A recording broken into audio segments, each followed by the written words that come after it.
The big daddy Cadillac is going electric. Oh yes, you heard that right. This is the 2025 Cadillac Escalade IQ. It's all new, all electric, and invites the question, is this still a legitimate Escalade?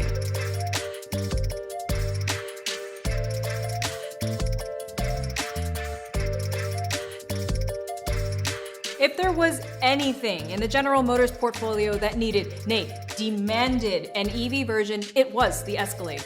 Massive in size and with great on-road presence, an electric powertrain would only add to the blend of power and luxury the Escalade has always been known for. So here it is in all its glory. Take a second, absorb it with your eyeballs. Okay, got it? Let's talk about it.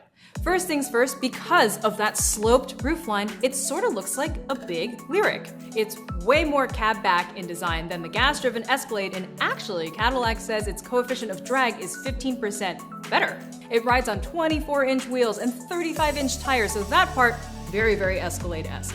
The front is a grille-less take on the Escalade's fascia that looks like mob boss pinstriping, so I'm here for that. We gotta talk about this rear though.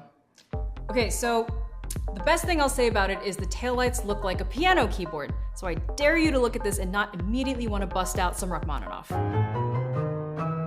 The rest of it though, I don't know man, there's like a lot going on. Why are there two sets of taillights? Why is that weird break in the D-pillar there? The back of the Escalade IQ looks like an SUV that's wearing another SUV as a hat. I'm sorry, it must be said, it's a badass SUV with a bad ass. That's okay though, because if you own this car, you're spending most of your time inside it anyway. The inside of the Escalade IQ is a combination of opulent touches and state-of-the-art technology, which is to be expected from Cadillac.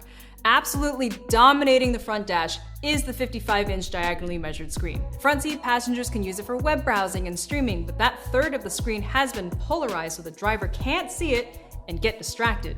Underneath that is another screen called the Front Command Center. Second row passengers are treated to a couple of captain's chairs, no bench seats will be offered, and 12-plus-inch seat back screens. The optional executive package gets you a 40-speaker stereo system and a separate command center and massaging seats for the second row.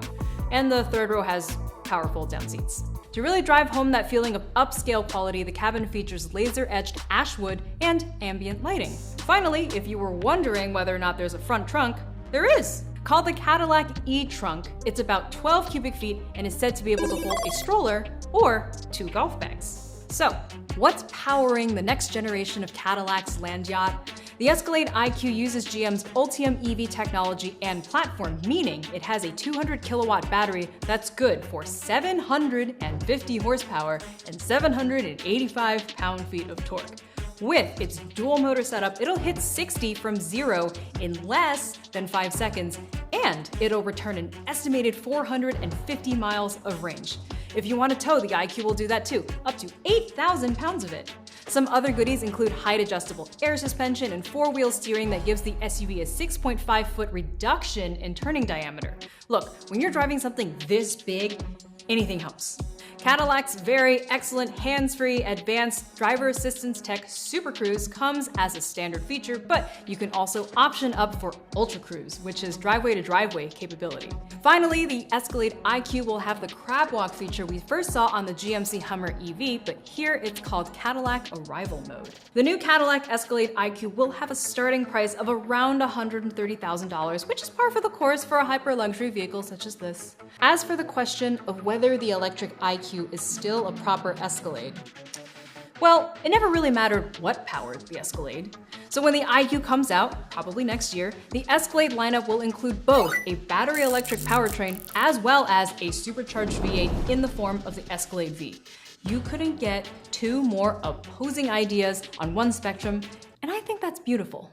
Much like the late Heath Ledger, it proves the Escalade's got range, man.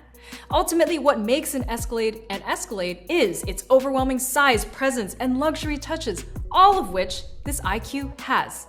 It wasn't simply Escalade styling grafted onto something as big as a Traverse, which would have failed pretty spectacularly. This is large, in charge, and as legit an Escalade as they come.